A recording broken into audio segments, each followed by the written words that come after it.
সুপ্রিয় দর্শক, স্বাগত জানাচ্ছি আজকের সম্পাদকীয়তে। আমি তাজওয়ার মাহমিদ। রাজধানীর সোহরাওয়ার্দী উদ্যানে অনুষ্ঠিত সমাবেশ থেকে জামায়াত ইসলামীর সংখ্যানুপাতিক জাতীয় নির্বাচন সহ ৭ দফা দাবি উপস্থাপন করেছে। বলেছে, যারা সংস্কার চান না তাদের নিশ্চয়ই বদ মতলব আছে। জামায়াতের এই সমাবেশেই এনসিপি নেতা সার্জিস আলম আবারও বলেছেন, আমাদের নতুন সংবিধান চাই। এদিকে বিএনপি নেতা মির্জা ফখরুল ইসলাম আলমগীর বলেছেন, যত দিন যাচ্ছে পরিস্থিতি যেন জটিল হয়ে যাচ্ছে, দেশে গণতন্ত্র বিরোধীরা জোট পাকাচ্ছে। আবার একই দিন কক্সবাজারে এনসিপির সমাবেশে মঞ্চ ভাঙচুর করেছে বিএনপি। রাজনৈতিক দলগুলোর এমন মুখোমুখি অবস্থার পরিণতি কী হবে? প্রাসঙ্গিক বিষয় নিয়ে আজকের সম্পাদকীয় জোট পাকানোর রাজনীতি। আর এসব নিয়ে আমাদের সঙ্গে আলোচনা করতে উপস্থিত আছেন সালাউদ্দিন আইয়ুবী, সাবেক সভাপতি বাংলাদেশ ইসলামী ছাত্র শিবির, এবং হাবিবুর রহমান হাবিব, বিএনপি চেয়ারপারসনের উপদেষ্টা।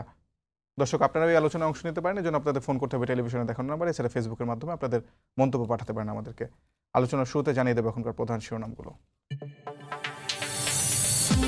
পুরনো ব্যবস্থায় চলার জন্য এত মানুষ জীবন দেয়নি। সরকার গঠন করলে দুর্নীতিমুক্ত দেশ গড়বে জামায়াত। বক্তব্যের সময় হঠাৎ অসুস্থ হয়ে পড়েন জামায়াত আমির।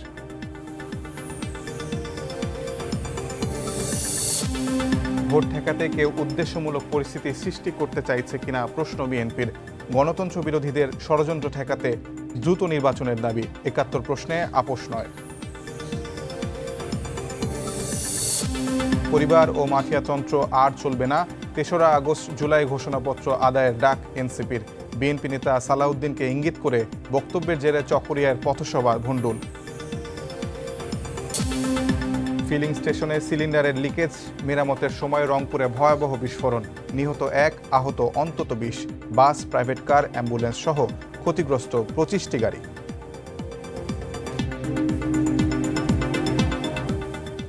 আমরা আলোচনায় আসি। প্রথমে সালাউদ্দিন আইয়ুবী, আপনাকে দিয়ে শুরু করি। বাংলাদেশ ইসলামী ছাত্র শিবিরের সাবেক সভাপতি আপনি।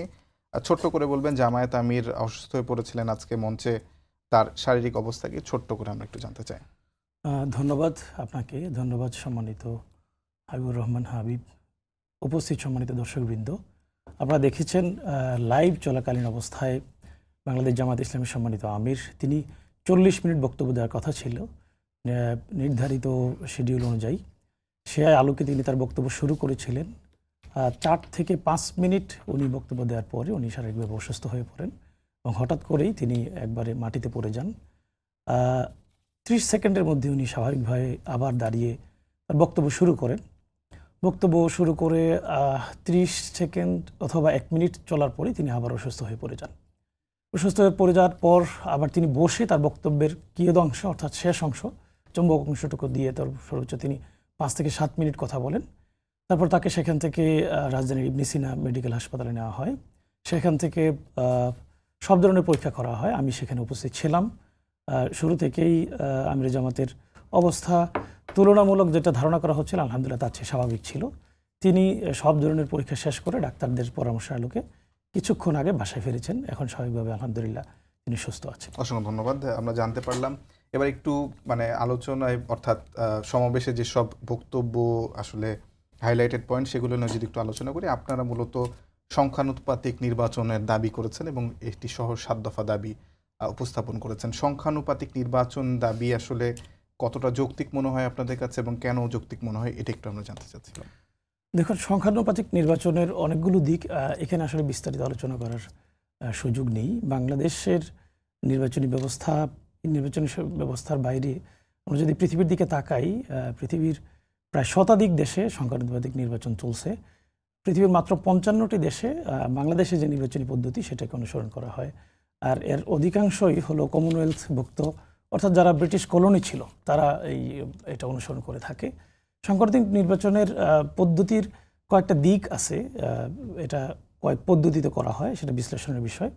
তো কয়েকটা মোটা দাগে যদি কয়েকটা বিষয় আমি বলি, সেটা হলো সেখানে প্রার্থীকে দিয়ে যে মনোনয়ন বাণিজ্য হয়, এই বাণিজ্য পুরোপুরি বন্ধ হয়ে যাবে যদি পিআর পদ্ধতি চালু হয়। দ্বিতীয় হলো প্রার্থী নির্বাচনী খরচ কমবে, সেই কারণে প্রার্থী নির্বাচনী খরচ যেহেতু কমবে, চাঁদাবাজি এবং নির্বাচনকালীন কালো টাকার যে প্রভাব, এটা খুব স্বাভাবিকভাবে তখন কমতে থাকবে। এবং গণতান্ত্রিক প্রক্রিয়ায় অংশগ্রহণ, সব দলের অংশগ্রহণের সুযোগটা বাড়বে। যেমন আপনি ধরুন, যারা অংশগ্রহণ করবে সকল দলই, এমন অনেক দল আছে যারা সারা দেশ মিলে বাংলাদেশের 1% ভোটের মালিক, কিন্তু গত ৩০ বছর যাবত রাজনীতি করছে, তাদের সংসদে যাওয়ার সুযোগ হয়নি। যদি এমন হয় পিআর পদ্ধতিতে নির্বাচন হয়, এই 1% মালিক তারা সংসদে যাওয়ার সুযোগ পাচ্ছে। এই সুযোগের কারণে প্রায় বলা যায় ক্রিয়াশীল সকল দলই অথবা অধিকাংশ দলই সংসদে যাওয়ার সুযোগ পাবে, যেখানে সকল দলের তাদের চিন্তাগুলো প্রয়োগ করার সুযোগের মধ্যে দিয়ে গণতান্ত্রিক রাজনীতিটা সুযোগটা একটু বৃদ্ধি পাবে বলে আমরা মনে করি। এখন ধরুন আরেকটা বিষয় খুব গুরুত্বপূর্ণ, সেটা হলো যে সৎ এবং যোগ্য ব্যক্তিরা সংসদে যাওয়ার সুযোগ পাবেন। এখানে যেটা হয় সেটা হলো পেশি শক্তির মাধ্যমে একটা ভোট যদি কেউ বেশি পায় তাহলে সে সংসদ সদস্য হয়ে যায়। অর্থাৎ কে সংসদ সদস্য হচ্ছে এ বিষয়টা পূর্বেই নির্ধারিত হয়ে তাকে যে কোনো মূল্যে জিতানোর যে একটা প্রতিযোগিতা, সেটা তার কর্মীরা যেন তেনভাবে করে থাকে। এখন যিনি নির্বাচিত হবেন পিআর পদ্ধতিতে, তার বিষয়টি মানে দল নির্ধারণ করবে অথবা যে পদ্ধতিগুলো আছে অনুসরণ করে।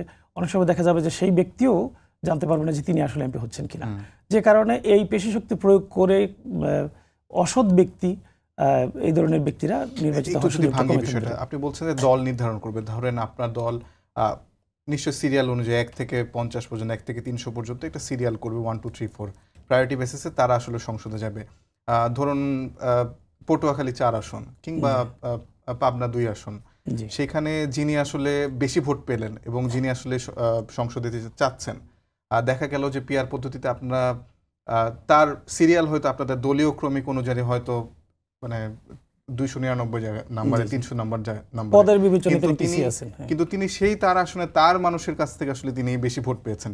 সেক্ষেত্রে কি মানে আপনারা তো তাকে অগ্রাধিকার রাখছেন না, এক্ষেত্রে কি এক ধরনের বৈষম্য হবে কিনা? এখানে কয়েকটা পদ্ধতি আছে। সেটা হলো যে যেমন তার্কিতে যেটা অনুসরণ করা হয় সেটা হলো জেলা ভিত্তিক কোটা।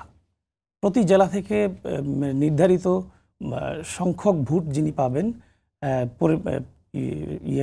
প্রপোর্শনেটলি তিনি সেখানে এমপি হবেন, সেইভাবে চিন্তা করা হয়।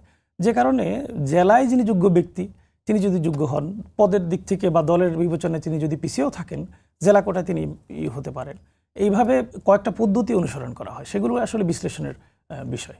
যে কারণে আপনি একবারে খুব অকাট্যভাবে বলতে পারছেন না যিনি যোগ্য তিনি পিছিয়ে থাকবেন আর যিনি অযোগ্য বা দলের কারণে উনি আসলে সংসদ সদস্য। আমি যেটা বলতে চাচ্ছিলাম যে ধরুন তিনি তার মানে আমরা আসলে আমাদের এখন যে পদ্ধতি আছে সেই পদ্ধতিতে আমরা আমার আসনে যিনি দাঁড়াচ্ছেন তাকে আমি ভোট দিয়ে জয়ী করার আমাদের মানে এলাকাবাসীর একটা এখতিয়ার আছে। কিন্তু যখন সংখ্যানুপাতিক পদ্ধতি হবে তখন আমি আমার এলাকা থেকে ধরেন একজন 51% ভোট পেয়ে বিজয়ী হলো, কিন্তু আপনাদের দলীয় ক্রমিক অনুসারে হয়তো তিনি পিছনে, সেক্ষেত্রে তো তিনি আসলে বাদ পড়ে যাচ্ছেন, তার প্রতি তো একটা বৈষম্য বাদ পড়ে যাচ্ছেন। আপনার এই কথাটা তার প্রতি একটা যদি তিনি আসলে পেছনে থাকেন দলীয় ক্রমিক অনুসারে তার প্রতি তো একটা বৈষম্য সেটা নাও হতে পারে। দল বিবেচনায় যদি সৎ যোগ্য এবং জনগণের কাছে গ্রহণযোগ্য ব্যক্তি মনে হয় তিনি এমপি হতে পারেন। সংখ্যানুপাতিক নির্বাচন জামায়াত চাচ্ছে, আপনারা এই বিষয়ে আপত্তি তুলছেন, আপনাদের আসলে আপত্তি তোলার যৌক্তিকতা কি সেটি বলবেন, এবং ভাইয়ের বক্তব্য নিশ্চয়ই শুনছিলেন, তাদের সপক্ষে যুক্তি আছে সংখ্যানুপাতিকের, এবং সেটিকে আপনারা কিভাবে মূল্যায়ন করেন? আপনাকে ধন্যবাদ। আপনার মাধ্যমে সময় টেলিভিশনের সম্মত দর্শক শ্রোতাদেরকে আমার সশ্রদ্ধ সালাম। বিজ্ঞ আলোচক রাজু আহমেদ সালাউদ্দিন আইবিকে শুভেচ্ছা। আসলে পিআর পদ্ধতি তো আমরা এর আগে শুনেছিলাম কমিউনিস্ট পার্টি এটা বলতো আনুপাতিক হারে, আর জামাতের রাজনীতি প্রথম থেকেই গোলাম আজম থেকে শুরু করেছিলেন যে পিআর পদ্ধতি নির্বাচন, কিন্তু দীর্ঘদিন তারা এই রাস্তায় আসেনি। এখন তারা এই পদ্ধতিতে পিআর পদ্ধতি নির্বাচন করতে চান। উনি যেটা যুক্তি দিলেন, ওনার যুক্তি উনি দিবেন, এটা স্বাভাবিক। আমার বক্তব্য যে আপনার যে আমরা এটা পাশ্চাত্যে কিছু দেশ অনুসরণ করে এগুলি পিআর পদ্ধতি কিছু কিছু দেশ আছে। জামাত ইসলাম তো একটা ইসলামিক ভাবধারার দল, তাদের পাশ্চাত্যের কোনো জিনিসকে তো সহজে গ্রহণ করার কথা না, এটা তাদের ক্ষেত্রে। আর মোটা দাগে যে কথাটা, এখানে স্বতন্ত্র প্রার্থী যদি নির্বাচন করে তাদের কি হবে? পিআর পদ্ধতির মাধ্যমে স্বতন্ত্র প্রার্থীদের হতে পারে না, এখন তো ভোটের পরিবেশ এসেছে, তারা কি হবে? আচ্ছা, এরপরে ওই স্বতন্ত্র প্রার্থী তাদের একটা ব্যাপার আছে। আবার দলীয়ভাবে যখন এই পিআর পদ্ধতির মাধ্যমে যে এমপি নির্বাচিত হলেন, সেখানে যদি একজন প্রার্থী মারা যায়, 5 বছরের ভিতরে অনেকে মারা যেতে দেখি, তখন কি হবে? স্থানীয় সরকার নির্বাচনের ক্ষেত্রে কি হবে? ইউনিয়ন কাউন্সিল, পৌরসভা, উপজেলা, সিটি কর্পোরেশন, সেখানে পিআর পদ্ধতি বাস্তবায়ন কীভাবে করবেন? এর কি উত্তর আছে? নাই। এখন কথা হলো তারপরে প্রতিটি নির্বাচনী এলাকায় আপনার কি প্রার্থী থাকবে, না শুধু দাঁড়িপাল্লা, ধানের শীষ বা আরও যে প্রতীক আছে সেগুলি থাকবে। সেইগুলি যদি থাকে সেটা একটা ভিন্ন জিনিস। কিন্তু প্রার্থী যদি থাকে, 300 আসনে প্রার্থী থাকলো, ধরেন সালাউদ্দিন আইয়ুবী তার এলাকায় নির্বাচন করলো, জিতে গেল।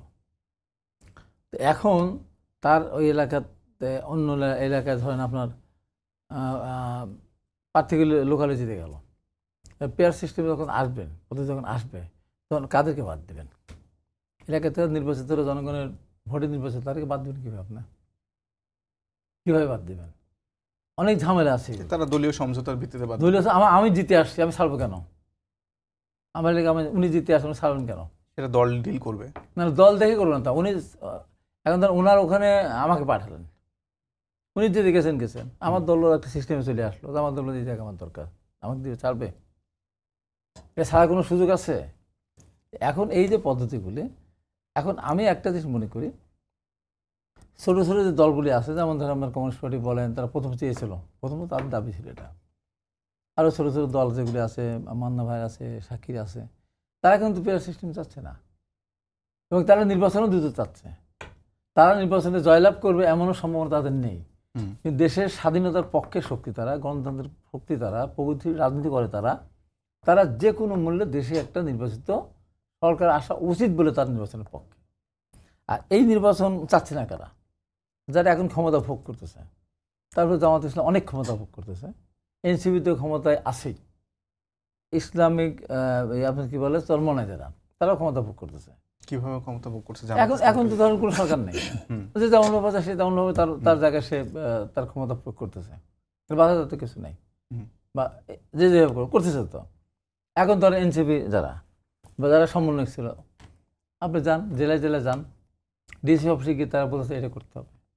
সেন্টারে যারা আছে ই করাতে হবে, এখানে পোস্টিং করতে হবে, এই কাজটা আমাকে দিতে হবে। আমাদেরকে বলে, আমরা যখন কথা বলি, আমরা তো অত তদবির করি না, দু একটা সরকারের বিষয়ে কথা বলি, তাহলে ভাই কী বলবো, একজন সমন্বয়ককে ধরে নিয়ে আসেন না কেন, একজন এনসিপির একজনকে দিয়ে বলান না কেন? এই যে ক্ষমতা ভোগ, যে কারণে তারা নির্বাচন যেতে চাচ্ছে না। যতগুলি ঝামেলা, যে দেশে ভোট হতো না সেই দেশে এখন ভোটের একটা পরিবেশ তৈরি হবে। এখন যত দুনিয়ার ঝামেলা সবগুলি এখানে একবারে যখন নিয়ে আসতে চান হবে, জি, একবারে নিয়ে আসতে চাইলে হবে। সেই জায়গাটা কিন্তু আমরা যাচ্ছি। তার মানে এটাকে নির্বাচনটাকে বিলম্বিত করা, নির্বাচন বিলম্বিত করলে আমি শেষ করি, নির্বাচন বিলম্বিত করলে কি হবে? আজকে কিন্তু আমরা এখন কিন্তু নিরাপদ না, আমরা কিন্তু নিরাপদ। এই যে ধরেন আপনার যে গোপালগঞ্জ যে ঘটনাটা ঘটলো, কালকে তো প্রশ্ন উঠবে, তারা সেখানে আগে তাদের সঙ্গে পদযাত্রা, ওই দিন কি ছিল, গোপালগঞ্জ মানে পদযাত্রারই একটা অংশ, পদযাত্রার অংশ করি। এবার এখানে একটা ইয়ে ছিল, আগের থেকে একটা কেমন কেমন ছিল, যেমন এর আগে পিনাকি ভট্টাচার্য যেমন 32 নম্বর ভাঙালো দায়িত্ব নিয়ে, বুড়ি তো ভাঙালো। তো এখানেও একটা ছিল যে লোক সংখ্যা বেশি হয়ে যায় তাহলে ওই দিকেও যাবে। যেখানে গোপালগঞ্জে যারা ছিল তাদের মনের ভিতরে আশঙ্কা ছিল, আতঙ্ক ছিল, এবং ওখানে তারা বক্তব্য দিয়েছে, আমি ওইটাকে সমর্থন করতেছি না, তাদের মঞ্চ ভাঙা সমর্থন করতেছি না কোনোভাবেই না, কিন্তু সেনাবাহিনী এবং পুলিশের গুলিতে যে 5 জন মারা গেল তাদের কি হবে? এই দায়িত্ব কে নেবে? এই খুনের দায়িত্ব কে নেবে? এই খুনের দায়িত্ব কে নেবে? সরকারকে রাষ্ট্রকে খুনের এই জবাব কিন্তু দিতে হবে। এবং আজকে কয়দিন ধরে ওখানে চলছে কারফিউ। কেন কারফিউ দিয়ে ওই ধরা ধরা ওখানে যারা যারা মারা গেছে তারা সব সাধারণ মানুষ। একটা দেশে একটা গণতন্ত্র একটা এর পতন হয়ে গেল, সরকারের পতন হওয়ার পর একটা সরকার আসলো, এই সরকারের আমলে গুলি করে মানুষকে মারতে হবে, এই সরকার আমলে কারফিউ দিতে হবে, দিনের পর দিন কারফিউ দিতে হবে। এটা কোথায় যাচ্ছি আমরা? আসল কারফিউ দিয়ে কোন কারফিউর ভিতরে পড়বো আমরা কিন্তু এখন হিসেব পাচ্ছি না। এই জন্য বলি যে এখন একটা সিস্টেম যে কোনোভাবে একটা নির্বাচন হতে হবে, নির্বাচন মানুষ ভোট দিয়ে। আমি আপনার কাছে আবার আসবো, আমি একটু আইয়ুবী ভাইয়ের কাছে আবার একটু প্রশ্ন করি যে হাবিব ভাই যে প্রশ্নটি করলো, ধরেন বাংলাদেশে, আমি আরেকটু ইলাবোরেট করি প্রশ্নটা, সেটি হলো বাংলাদেশে 200 জন সাপোজ স্বতন্ত্র প্রার্থী দাঁড়িয়েছেন, সবাই মানে ভোট পেয়েছেন 10% মতো, আমি ধরে নিলাম, বা 5% মতো, তাহলে আসলে সেই 5% মানে কিভাবে আমরা সেইটা নির্ধারণ করবো যে কোন 5% মানুষ 200 জনের মধ্যে স্বতন্ত্র প্রার্থীদের মধ্যে সংসদে যাবে? জি, পিআর ধন্যবাদ। পদ্ধতির যে নির্বাচনটা আপনারা চাচ্ছেন সেখানে আপনাদের কোনো ফর্মুলা আছে কিনা এই জি, প্রসঙ্গে? জি, ধন্যবাদ। ধন্যবাদ আপনাকে। হাবিব ভাই খুব স্পষ্ট করে বলার চেষ্টা করেছেন যে স্বতন্ত্র প্রার্থী আসলে নির্বাচন করতে পারবে কিনা বা হবে কিনা। আমি তো মনে করি পিআর পদ্ধতি হলে স্বতন্ত্র প্রার্থীর জন্য এটা সুখবর। কারণ দেখেন, বাংলাদেশের যে কোনো ভালো মানুষ শুধু তার উপজেলায় তিনি জনপ্রিয় থাকেন না, অথবা তার জেলায় জনপ্রিয় থাকেন না, সারা দেশের তার ভালো স্বতন্ত্র কাজের। প্রার্থী, এটা নিয়ে আমার হ্যাঁ, মনে হয় ধরেন আমি বলছি, আমার মনে হয় না এটা নিয়ে প্রশ্ন আছে। আমি হ্যাঁ, উনি আমি এটা যদি নিয়ে একটু প্রশ্ন করেছেন যে করি স্বতন্ত্র যে প্রার্থী স্বতন্ত্র প্রার্থীরা কিভাবে নির্বাচন সবাই করবে, আদৌ দাঁড়ালো। করতে পারবে কিনা। বাংলাদেশে 300 আসনে 300 জন উনি এই স্বতন্ত্র প্রশ্নটাই প্রার্থী করেছেন, দাঁড়ালো। কিন্তু এই 300 প্রশ্নটাই আসনে করেছেন। 300 জন স্বতন্ত্র প্রার্থী দাঁড়ালো এবং সেই সব স্বতন্ত্র প্রার্থীরা মিলে 10% ভোট পেল বাংলাদেশে। জি, তাহলে আমরা আসলে মানে 3-10-এ 30 জন, এই 200 জনের মধ্যে আসলে 300 জনের মধ্যে কোন 30 জন সংসদে যাবে না, এটা কিভাবে নির্ধারণ হবে? এটা পিআর পদ্ধতির স্বতন্ত্র প্রার্থী একটা মার্কা একটা পার্সেন্টেজ ডিল করবে। ধরেন স্বতন্ত্র প্রার্থী তো এক মার্কা, 10 জন মিলে কত 10টা মার্কা থাকবে তাদের, বুঝতে পারছেন কি? নিশ্চয়ই বুঝেছেন। 10 জনের 10টা মার্কা থাকবে, সুতরাং 10 জনের প্রপোর্শনেট আলোকে তো সে তার যেটা হওয়ার কথা সেটা হবে। এবং উনি যেটা বলার চেষ্টা করেছেন যে আসলে স্বতন্ত্র প্রার্থী নির্বাচন করতে পারবে কিনা, বাস্তবতা হলো তখন স্বতন্ত্র প্রার্থীর দরজা আরও বেশি খুলবে। তারা যেমন মনে করেন ঢাকা বিশ্ববিদ্যালয়ের যিনি মনে করেন ভিসি, তিনি শুধুমাত্র তার উপজেলায় পরিচিত না, তিনি সারা বিশ্বে পরিচিত, সকল জায়গায় পরিচিত। আমরা ইতিমধ্যে আজকেও বলার চেষ্টা করেছি যে প্রবাসী যারা আছে তাদের ভোটের অধিকারটা ফিরিয়ে দিতে হবে।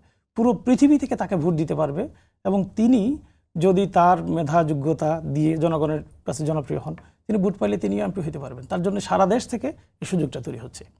আর আসলে বাংলাদেশের মানে সাংবিধানিক সিস্টেম অনুযায়ী একজন এমপির যে কাজ, এমপি সম্পর্কে যে ধারণা, সেটা কিন্তু এখন নাই। এমপি মানে একজন উপজেলা চেয়ারম্যানের মতো কাজ করছে এখন, ইউনিয়ন এমনকি একজন ইয়ের মতো কাজ করছে, মেম্বারের মতো কাজ করছে। এলাকার সালিশের জন্য এমপির কাছে আসে, এলাকার রাস্তা উন্নয়নের জন্য এমপির কাছে আসে, এলাকার বিয়ে শাদীর জন্য এমপির কাছে আসে, অথচ এটা হওয়ার কথা ছিল না। আর যদি পিআর পদ্ধতি হয়, পিআর পদ্ধতিতে স্থানীয় সরকার ব্যবস্থা সবচেয়ে ইফেক্টিভলি কাজ করবে। কারণ এমপির এত প্রভাব, এমপির এত দায়িত্ব, সেটা তখন থাকবে না। এমপির প্রতি জনগণের প্রত্যাশাটাও সেই জায়গায় থাকবে না। আপনি যেটা বলার চেষ্টা করছিলেন যে আমার এলাকা থেকে আমি যাকে ভোট দেই, দেখে শুনে বুঝে তার কাছ থেকে আমি কি পেয়েছি তার বদলা আমি তাকে দিব, সেভাবে আমি ভোট দেওয়ার চেষ্টা করি। এই কাজটা আসলে সেটাও স্পষ্ট, কিন্তু ধরুন এটা আমার এমপির কাজের মধ্যে পড়ে না যে এলাকার রাস্তা উন্নয়ন, এলাকার বিচার আচার করা, এই করা। তার জন্য স্থানীয় সরকার পদ্ধতি আছে, এবং স্থানীয় সরকার পদ্ধতি শুধু এমপির বলয়ের কারণে এখন একবারে নিষ্ক্রিয়। একজন এমপি তার উপজেলায় যাকে রিপ্রেজেন্টেটিভ হিসেবে ঠিক করেন, সেটা দেখা যায়, আমরা দেখেছি এমপির ভাই, ভাতিজা, আত্মীয় স্বজন এলাকা সব নিয়ন্ত্রণ করে। ম্যাক্সিমাম স্কুল কমিটির সভাপতি, কলেজ কমিটির সভাপতি এমপির চাচা, খালু, দাদা, চাচা, এটা হচ্ছে। অর্থাৎ এমপি লীগ, এমপি দল, এমপি মানে মনে করেন জামাতের, তার একটা আলাদা বলয় থাকে, দলের একটা বলয় থাকে, প্রশাসনের একটা বলয় থাকে, এর মধ্য দিয়ে স্থানীয় সরকার ব্যবস্থা একবারে ব্যানিস্ট বলা যায়, সেখানে কোনো কার্যকারিতায় থাকে না। উনি আরেকটা বলার চেষ্টা করেছেন যে একটু বলি যে ক্ষমতা ভোগের কথা বলছেন, জামাত ইসলাম ক্ষমতা ভোগ করছে, এনসিপি ক্ষমতা ভোগ করছে।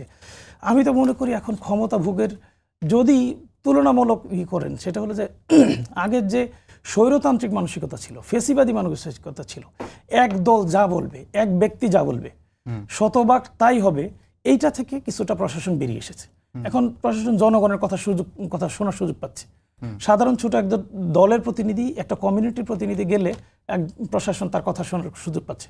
অথচ আমরা গত 16 বছর না এর আগেও দেখেছি যে প্রশাসনের কাছে কোনো দল, নির্দিষ্ট একটা দল ছাড়া কেউ যেতেই পারেনি, কিন্তু ধরেন কথা বলার সুযোগ পাচ্ছে। সেটা স্পষ্ট। কিন্তু হাবিব ভাই যেদিকে হয়তো ক্ষমতার কথা বলছিলেন, আমি যদি একটু ইঙ্গিত করি যে আপনাদের আজকের সমাবেশকে ঘিরে তো 4 জোড়া ট্রেন বাংলাদেশ রেলওয়ে কর্তৃপক্ষের পক্ষ থেকে আপনাদেরকে মানে বিশেষভাবে বরাদ্দ দেওয়া হলো, মানে স্পেশাল ট্রেন চালু করা হলো, সেটাও তো এক ধরনের ক্ষমতা ভোগ। শুরুতে হলো আপনার তথ্যে একটু ভুল আছে, স্পেশাল কোনো ট্রেন চালু করা হয়নি, রেগুলার ট্রেনগুলোই জামাত ইসলামের জন্য বরাদ্দ দেওয়া হয়েছে। আচ্ছা, এক দুই নম্বর যদি হলো বরাদ্দ দেওয়া হয় সেটাই তো স্পেশাল ট্রেন না, আপনাদের জন্য একটা না, বিশেষ একটা। এটা একটু বলি, এটা স্পেশাল মানে কি, যেটা সচরাচর হয় না, এটা নাম হলো স্পেশাল। আমরা এই গত মানে কয়েকদিন আগে কোনো বিএনপি সমাবেশের জন্য আমরা দেখেছি যে আমি তথ্য দিলে আপনার কাছে ক্লিয়ার হয়ে যাবে যে বিএনপি কোনো সমাবেশের জন্য কি আমরা দেখেছি, বা আমি এনসিপি কোনো আমি সমাবেশের আমার জন্য আমরা তথ্যটা দেখেছি দিলে কিনা আমি আমার যে তথ্যটা তাদের দিলে জন্য একটা বিশেষ ট্রেন বরাদ্দ করে দেওয়া হয়েছে, মানে আমি এটাই বলছি। আমি বলছি যে আমি তথ্যটা দিলে ক্লিয়ার হয়ে যাবে। সেটা হলো গত কিছুদিন আগে স্কাউটের 7ম কাউকেটার জাম্বুরি হয়েছে 2025 সালে, সেখানে পুরো ট্রেন স্কাউটের জন্য বরাদ্দ দেওয়া হয়েছে। এটা ট্রেনের রেগুলার সিস্টেমে পড়ে, এটা ট্রেনের ইরেগুলার সিস্টেম বা স্পেশাল সিস্টেম দরকার হয় না। আমি নিজে যখন ছাত্র ছিলাম, আমরা বন্ধুরা সবাই মিলে একটা বগি ৭৭ জনের পুরো বগি একসাথে এর ইয়েতে আবেদন করে আমরা গিয়েছি, একসাথে গিয়েছি। এই কিছুদিন আগেও আমরা পুরো ফ্যামিলি সহ পুরো বগি প্রায় ৭৫ জনের মতো একসাথে ট্রেনে গিয়েছি। এটা ট্রেনের সিস্টেমের মধ্যে আছে। আচ্ছা, এবং নির্ধারিত সিস্টেম অনুসরণ করে বাংলাদেশ জামাত ইসলামী ৩২ লাখ টাকা নির্ধারিত ফি, যেটা স্বাভাবিক ফির চেয়ে প্রায় 30% বেশি। অর্থাৎ যে টিকিট ১০০ টাকা ছিল, আর জামাত ইসলামী ১৩০ টাকা দিয়ে কিনেছে। দারুণ। কিনে এই ট্রেন বরাদ্দ পেয়ে সেটা দিয়ে জামাত ইসলামী এখানে এসেছে। ধরুন আপনার এলাকায় বিআরটিসি বাস চলে না, বিআরটিসি সরকারি বাস, বিআরটিসি বাসে আপনি কি দেখেছেন কখনো যে এটা ভাড়া নিয়ে কোথাও শিক্ষা সফরে গেছে? এটা জেনে থাকার কথা, না, ওই গেছে। খুবই স্বাভাবিক, একবারে রেগুলার। এটা নাথিং স্পেশাল, জি। নাথিং ইলিগেল, একবারে রেগুলার। এই ট্রেনের বুকিংটা ঠিক সেরকম ছিল, এটা আর আলাদা কিছু না। জি, হ্যাঁ, আমি এখন একটু অনলাইনে পরবর্তী প্রসঙ্গে যাই। রাজনৈতিক ইস্যুগুলো নানাভাবে মানে কালারাইজ করা হয়, জি। এটা একটা তারই অংশ আর কি। তাহলে এটা তো স্বাভাবিক প্রক্রিয়া, আপনারা বলছেন যে বরাদ্দ নিয়েছেন, আপনার যুক্তি মেনে নিলাম। এখন পরবর্তী প্রসঙ্গ হচ্ছে জামায়াতের আমির আজকে চাঁদাবাজদের বিরুদ্ধে বিশেষভাবে এক ধরনের বক্তব্য দিয়েছেন যে চাঁদা নিতে দেব না এবং চাঁদাবাজদের রুখেও দেবে, এমন বক্তব্য দিয়েছেন। জামাতের এই প্রসঙ্গে আমি একটু বক্তব্যটা স্পষ্ট হতে চাই। আসলে এটা কি বিএনপির দিকে ইঙ্গিত করেছেন আপনারা? মানে এটা আমরা এর আগেও সেক্রেটারি জেনারেল মহোদয় যিনি আছেন মিয়া গোলাম পরর, তিনিও এই ধরনের বক্তব্য দিয়েছেন। আমি একটু স্পষ্ট হতে চাই যে আপনারা কাদের দিকে ইঙ্গিত করলেন। আমি আসলে খুব আশ্চর্য হই এটা শুনে যে যখনই চাঁদাবাজের কথা বলা হয় তখন বিএনপির প্রসঙ্গটা অন্যরা টেনে নিয়ে আসে। কেন আমরা বিএনপি করব? যিনি চাঁদাবাজি করেন তার আসলে কোনো দল নাই, তিনি তার এই দলটাকে ব্যানার হিসেবে ব্যবহার করেন। এবং আমি বিএনপির চাঁদাবাজের তালিকা করার জন্য বিএনপিকেই বলবো, অথবা যারাই করুক, যদি তালিকা করা হয় দেখবেন 50 থেকে 60% চাঁদাবাজ যারা আওয়ামী লীগের সময় চাঁদাবাজি করছে, এখন এসে হয় বিএনপির ব্যানার ব্যবহার করছে অথবা অন্য কোনো দলের ব্যানার ব্যবহার করে তারা তাদের মানে অতীতের চাঁদাবাজির সিস্টেমটা চেঞ্জ করেছে। অথবা আগে দাদা করতো, এখন নাতি করে, অথবা আগে ভাই করতো, এখন ভাতিজা করে। জাস্ট ব্যানারটা চেঞ্জ করেছে, আর কিছুই না। কিন্তু দুঃখজনক হলো সত্য, যখনই চাঁদাবাজের কথা বলা হয় তখনই সবাই শুধু বিএনপির প্রসঙ্গটাকে নিয়ে আসে। আপনি যে ব্যানার, আমি একটু যদি প্রশ্ন করি এই প্রসঙ্গ, মানে এই পর্যায়ে এসে যে আপনি ব্যানার চেঞ্জের যে কথাটা বললেন, সেখানে আমরা এরকম একটি সংবাদও পেয়েছি যে রাজীবপুর উপজেলা কুড়িগ্রামের, সেখানে আগে চাঁদা আদায় করতো আওয়ামী লীগের লোকজন, এখন সেখানে চাঁদা আদায় করে জামায়াত নেতা আনিসুর রহমান, এবং তাকে দল থেকে সাময়িকভাবে বহিষ্কার করা হয়েছে আপনাদের দল থেকে। সেটাও তো ব্যানার চেঞ্জ হয়েছে। নিঃসন্দেহে এটা হতে পারে। এটা মানে এই চাঁদাবাজির যিনি বিরুদ্ধে চাঁদাবাজি করেছেন তাকে বহিষ্কার করা হয়েছে, তাকে শাস্তির আওতায় আনা হবে। আমরা যেমন আজকে যে ঘোষণা দিয়েছেন, এটার সাথে এটার সংঘর্ষ নাই, এটার সাথে কথাটা কোনোভাবে সাংঘর্ষিক না। যদি চাঁদাবাজি কেউ করে সেটা জামাতের আমিরও হতে পারে। সমকালের প্রতিবেদন 6 মার্চে, সেটা হলো সাতকানিয়ায় জামায়াতের ত্যাগী কর্মীরা সব চাঁদাবাজিতে, সেখানেও আগে আওয়ামী লীগ চাঁদাবাজি দখল, মানে চাঁদাবাজি জায়গায় ছিল, এখন সেটি ব্যানার পরিবর্তন হয়ে এখন জামায়াতের কর্মীরা করে। আবার ফেনী জেলায় ওসি নাম ভাঙিয়ে চাঁদাবাজি, জামায়াত নেতার নামে মামলা, পুলিশ মামলা করেছে। নিঃসন্দেহে আমি আপনার সব অভিযোগগুলো মেনে নিয়ে বলছি, এটা জামাতের ব্যাপারে হতে পারে, বিএনপির ব্যাপারে হতে পারে, এনসিপির ব্যাপারে হতে পারে। যে ব্যক্তি চাঁদাবাজি করে তিনি তো দলে আসার আগে বলেন না যে আমি কিন্তু চাঁদাবাজি নিশ্চিত করার জন্য দলে আসতেছি। তিনি দলে যুক্ত হওয়ার পরে দেখা যায় তিনি চাঁদাবাজির সাথে জড়িত, তখন দল কোনো ব্যবস্থা নিল কিনা, এটা হলো বিষয়। দল জামাত ইসলামী ব্যবস্থা না নেয় তাহলে আপনি এই অভিযোগের কথা, কিন্তু ব্যানার যে পরিবর্তন হচ্ছে সেটা কি আপনারা আমলে নিচ্ছেন কিনা? আপনি যে ব্যানার পরিবর্তনের কথা বলছিলেন যে আওয়ামী লীগ থেকে বিএনপি হয়ে যাচ্ছে, সেখানে আমরা দেখতে জামাতও হচ্ছে কিছু কিছু জায়গায়, কিছু কিছু জায়গায় নিশ্চয়ই হচ্ছে, আমি তো সেটা স্বীকার করেই নিচ্ছি। অসংখ্য ধন্যবাদ। হাবিব ভাই, এই চাঁদাবাজি কথা আসলে আসলেই বিএনপির নাম সবার আগে চলে আসে এবং গুগলে সার্চ দিলে সেটি শুধুমাত্র মানে বিএনপির চাঁদাবাজির যে লিস্ট, সেটা আসলে কোনোভাবে প্রতিদিনই মানে বাড়ছে, ক্রমশ বাড়ছে। এটা বিষয়ে আপনারা কি পদক্ষেপ নিচ্ছেন দলীয়ভাবে, সেটি একটা প্রশ্ন। শুধুমাত্র যে বহিষ্কার করেও সেটি থামানো যাচ্ছে না, সেটা তো নিশ্চয়ই বুঝতে পারছেন। এবং ভাই যেটি বললো যে বিএনপি চাঁদাবাজি কথা বললে বিএনপির নাম চলে আসে, মানুষ মিলিয়ে ফেলে, কেন এখন এই পরিস্থিতিটা আসলো কেন গণ অভ্যুত্থানের পরে? এখানে দুইটা জিনিস আপনাকে বিবেচনা করতে হবে। যতগুলি যেভাবে আসে ততগুলি সেইভাবে যে সবটাই সত্যতা না। দখলের কথা যেমন আসে, আমি একদম স্পষ্টই বলতে চাই যে এর আগে রাষ্ট্রীয় ক্ষমতা কে ছিল? বিএনপি, দিল জোট, বিএনপি বড় দল ছিল। যখন ওই সময় ধরেন একটা, এটা বাংলাদেশে এটা প্রচলিত, ধরেন সরকারি পুকুর থাকে তারা খাজনা নেয়, সরকারি জমি থাকে লিজ নেয়। এরকম হাট ছিল, সেগুলো সরকারের ট্যাক্স দিয়ে বা সরকারের টাকা দিয়ে সেগুলো তারা ডেকে নেয়। যখন ক্ষমতার থেকে বিএনপি চলে গেল, রাতারাতি সব দখল করে নিল আওয়ামী লীগ। আমি যে টাকা দিয়ে বাজার ডেকেছি সেটাও আমাকে আওয়ামী লীগ নিয়ে আসা হলো না।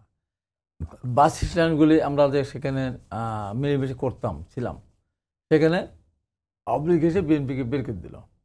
এখন পরিবর্তনের পরে আওয়ামী লীগের চাঁদাবাজ বা আওয়ামী লীগ যারা নিয়ন্ত্রণ যারা করে তারা বাস স্ট্যান্ড ছেড়ে চলে গেছে, টেম্পো স্ট্যান্ড ছেড়ে চলে গেছে, বাজার ছেড়ে চলে গেছে। এখন যে বাজারগুলি যেগুলি বিএনপি নিয়ন্ত্রণ করতো সরকারকে ট্যাক্স দিয়ে, সেখানে তারা আসবে, এটা স্বাভাবিক। এটাকে দখলবাজি চাঁদাবাজি বলে কিন্তু ভীষণভাবে করা হয়েছে। আপনি দেখান যে কয়টা ব্যক্তিগত একজন বাড়ি বানাচ্ছে তার নিজের জমির উপরে, সেখানে কয়টা ঘটনা আছে আপনি দেখেন। যেটা নলেজে আসছে, আমাদের কোটি কোটি আমাদের ভক্ত সমর্থক আমার কাছে সাথে ব্যবস্থা নিচ্ছে। শুধু বহিষ্কার না, আমরা প্রশাসন বলে তাদেরকে অ্যারেস্ট করাচ্ছি, আমরা মামলা দিচ্ছি। এখানে তো আমাদের একটা ইচ্ছা, আপনারা যে মামলা দিচ্ছেন, বহিষ্কার করছেন, তার মধ্যে তো 4000, সংখ্যাটা তো কম না।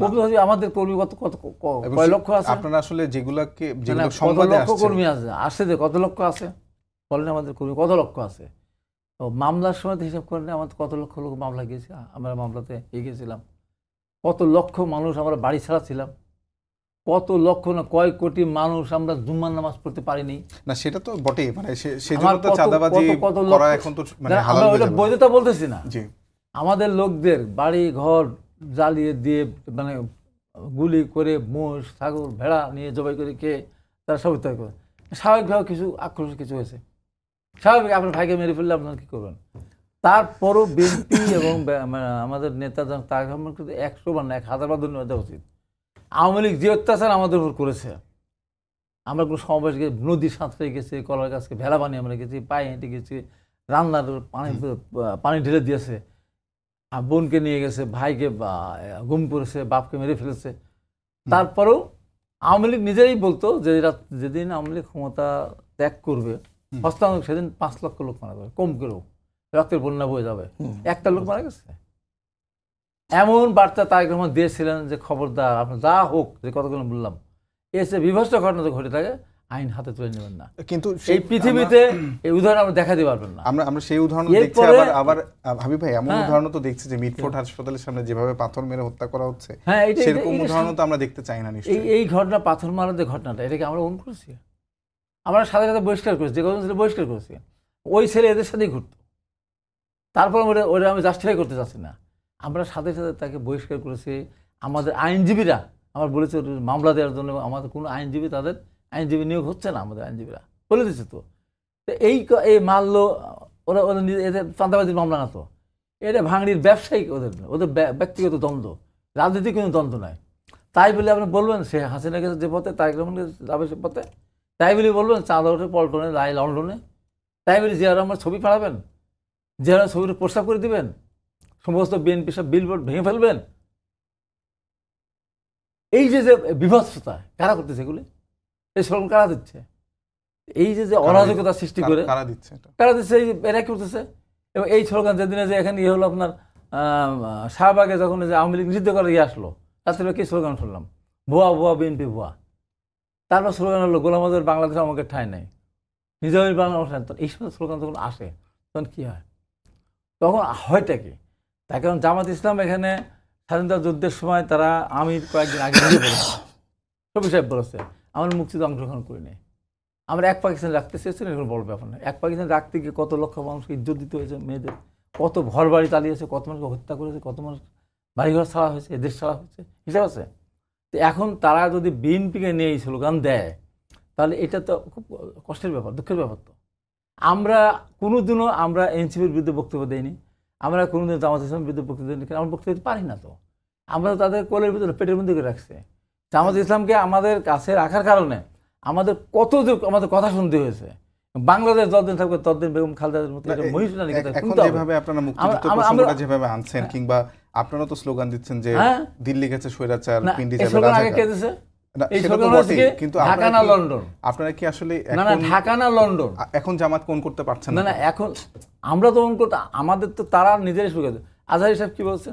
আপনারা কি এটা মনে করেন না না, আমরা লাগতে যাইনি। আপনি আগে যে আমাকে জামায়াত বলেন কোন করেছেন সেটা কি ভুল ছিল কিনা? না না, ভুল ছিল না, আমি আপনাকে বলি সত্য তো সত্যই।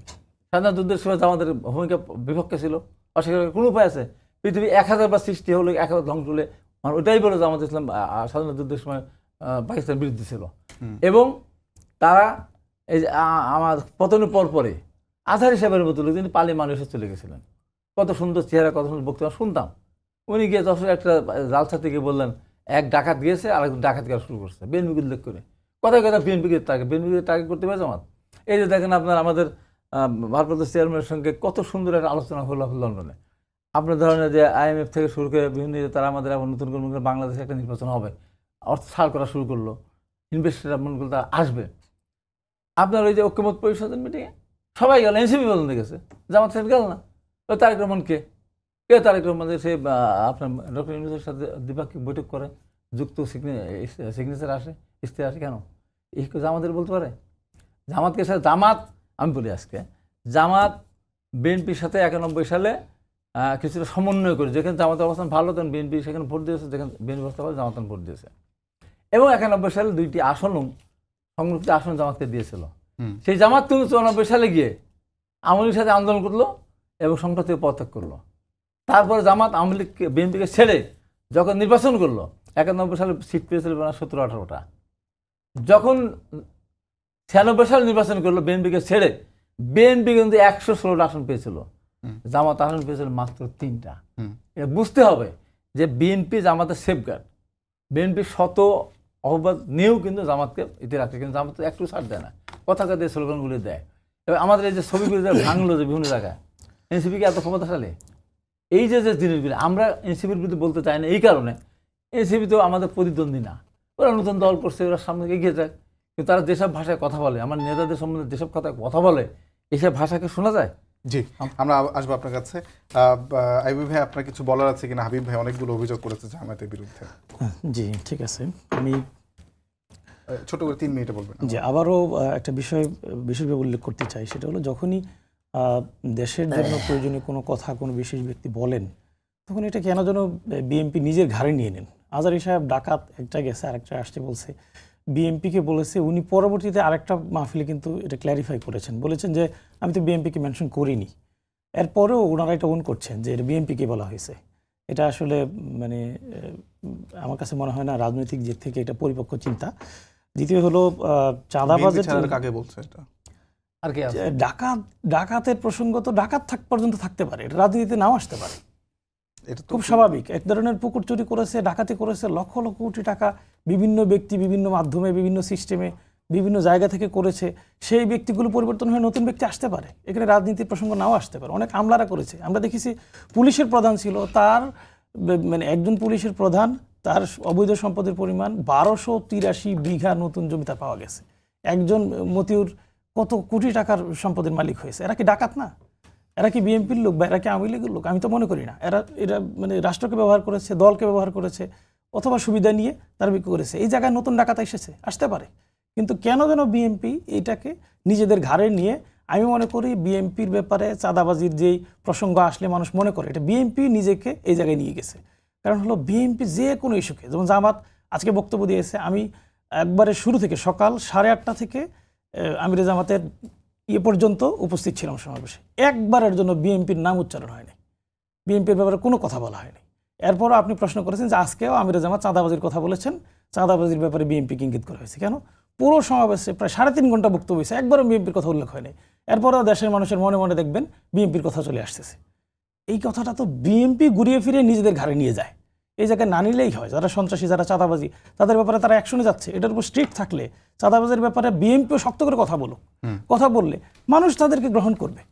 একটা বড় বাস্তবতা হলো বাংলাদেশে আপনি এখনই সার্চ করলে পাবেন শত শত বিএনপির মাধ্যমে বহিষ্কৃত চাঁদাবাজেরা পরবর্তীতে দলে ফিরে আসছে। পরবর্তীতে তাদের বহিষ্কার আদেশ আবার উজ্জ্ব করা হয়েছে। এই সংখ্যাটা কয়েকশো হবে এবং আমার পরিচিত আমার হিসেবে অনেকেই আছে যে দর্শন করে ওই মেয়ে এখনো দুমড়ে কাচ্ছে, সে দর্শনকারী এখন আবার নতুন করে তার দলের মধ্যে বড় পদধারী হয়ে গিয়েছে, তাকে বহিষ্কার করা হয়েছিল। এই কাজটা বিএনপিকে অনেক দূর পিছিয়ে দিচ্ছে। কারণ যে ব্যক্তি দর্শনের অভিযোগে, যে ব্যক্তি চাঁদাবাজির অভিযোগে দল থেকে বহিষ্কার হয়, ওই ব্যক্তি যখন স্টেজে গিয়ে আবার সবার সামনে বসে, তার নিজের দলের কর্মীরাই বলে যে আসলে তার কথার সাথে তাদের কাজের মিল নাই, মিল নাই। আমি হাবিব ভাইকে শেষ প্রশ্ন করতে চাই, সেটা হচ্ছে এই প্রসঙ্গে তো আপনি বলবেনই, পাশাপাশি আমার আরেকটা প্রশ্ন আছে, সেটি হলো যে আজকে চকরিয়ায়, কক্সবাজারের চকরিয়ায় এনসিপি যে সমাবেশ ছিল সেখানে বিএনপির নেতাকর্মীরা সেটা ভাঙচুর করে মঞ্চে ভাঙচুর করে ফেলেছে। এটা কি গণতন্ত্র পন্থী আচরণ কিনা, এটা একটি প্রশ্ন। আরেকটা প্রশ্ন হচ্ছে যে মির্জা ফখরুল ইসলাম আলমগীর আপনাদের দলের মহাসচিব, তিনি বলেছেন যে গণতন্ত্র বিরোধীরা জোট পাকাচ্ছে। এই দুটি প্রসঙ্গে আপনি বলবেন। ও ফাইন, আমি মঞ্চ ভাঙাটাকে আমি গ্রহণ করলাম না, কিন্তু কোন পক্ষে তো ভেঙেছে সেটা ব্যাখ্যাও যাচ্ছে না। এমন উস্কানিমূলক বক্তব্য আসে, সালাউদ্দিন সাহেবকে নিয়ে গেছিল গুম করে। বোঝা উচিত সালাউদ্দিন সাহেব এদেশে ছাত্র রাজনীতি করেছেন, উনি এদেশে বিসিএস পরীক্ষাতে উনি ম্যাজিস্ট্রেট ছিলেন, উনি এদেশে মন্ত্রী ছিলেন, কয়েকবার এমপি হয়েছেন, তার বউ পর্যন্ত এমপি হয়েছে, বিএনপির স্থায়ী কমিটির সদস্য। আপনি তাকে নিয়ে হেয়ালি করবেন? শ্রীলঙ্কা ছিলেন, কোথায় বলবেন আপনি? আন্দোলনের সময় ওনার যথেষ্ট ভূমিকা আছে, ছাত্রদের পিছনে যথেষ্ট ভূমিকা আছে, নূর তারেক তারা স্বীকার করেছে। তো আপনি এই যে সিনিয়র নেতাদের সম্বন্ধে কথা কোনো একবার মনে হয় না যে আপনার বাবার বয়সী, আপনার বয়স যতদিন না তার চেয়ে বেশি দিন ওনার অভিজ্ঞতা হন, একটা সালাউদ্দিন হন তো, হয়ে তারপরে সালাউদ্দিনকে এই ভাষায় কথা বলেন। এরকম বিএনপির বহু মহাসচিব তারেক রহমানকে সম্বন্ধে তার কথা বলে, তারা যে সমস্ত আচরণ করতে হুঙ্কার দেয়, এই হুঙ্কার দেওয়ার ক্ষমতা কি তাদের আছে? নাই। দ্বিতীয়ত কথা আপনি যেটা বলেন, কি বললেন, মানে এটার পরেও কি আসলে মঞ্চ ভাঙা, আমরা মঞ্চ ভাঙাটা আমরা মনে করতে, মঞ্চ ভাঙাটা আমি মেনে নিচ্ছি না, পরিস্থিতির পরিপ্রেক্ষিতে হয়ে গেছে। এরপর আমি বলি যে আর কি বললাম, এটা হলো যে জোট, গণতন্ত্র বিরোধীরা জোট, গণতন্ত্র বিরোধী। আজকে ধরেন এই যে যেগুলি কার্যক্রম হচ্ছে, এগুলো তো গণতন্ত্র বিরোধী হচ্ছে, তো নির্বাচন তো হবে না। এভাবে হলে নির্বাচন হবে, লাভ হয় কার? লাভ কিন্তু আমাদের কারোরই হবে না, লাভ যেখানে হওয়ার কিন্তু সেখানেই হবে। এমন পরিস্থিতি সৃষ্টি হবে সেদিন আর নিজের কেঁদে রাস্তা খুঁজে পাবো না, কিন্তু সেই পরিস্থিতি কিন্তু যাচ্ছে। তার পিছনে সবারই আজকে যারা আন্দোলন করেছিল তাদের পিছনে কিন্তু আছে এই যে লক্ষ লক্ষ টাকা, কোটি কোটি খরচ হচ্ছে। একটা অনিবন্ধিত দল তাদের পিছনে সেনাবাহিনী থেকে শুরু করে যেভাবে কোটি কোটি টাকা খরচ করে রাস্তাতে পাহারা দিচ্ছে, বাংলাদেশের ইতিহাসটা আছে কোনো দিন? আছে কোনো দিন? এই ক্ষমতার অভাব না? এই যে অবস্থাটা উনি বললেন ট্রেনের ব্যাপারে, পুরো একটা ট্রেন যখন আপনি নিয়ে নেন, পাবলিকের আপনার এখানে হলো না, পাবলিক আসতে পারলো না। হ্যাঁ, একটা দুটা ট্রেন নেন, স্কাউটের ফিল্ডটা ভিন্ন জিনিস। একটা ফুটবল ট্রেন, আমার 90 আন্দোলন, আমি আমানুল্লাহ আমান, আমরা যখন সিলেটে গেলাম, সিলেট থেকে একটা ট্রেনে একটা কামরা রিজার্ভ করে আমরা নোয়াখালী আসলাম, তারপর নোয়াখালী থেকে আবার গেলাম কুমিল্লা, তারপরে আমরা ঢাকা ফিরে আসি। একটা কামরা ওই সময় আমরা রিজার্ভ করি, পুরো ট্রেন তো না। এখন আমার মনে হয় পেয়ার নিজের কথা বলছিলাম, প্রশ্ন 30 সেকেন্ড নেই বলে পেয়ার বলতে নির্বাচন উনি বললেন আওয়ামী লীগ একদমই সময় নেই, আওয়ামী লীগ কত ফিরে আসবে আপনি জানেন পেয়ার পদ্ধতিতে? তাহলে আওয়ামী লীগের বিরুদ্ধে এত কথা বলতেছেন, পেয়ার সিস্টেমের মধ্যে দিয়ে যে কোনো একটা লোককে আওয়ামী লীগ ভোট দিয়ে দেবে, কী করবেন আপনি? কোথায় যাবেন?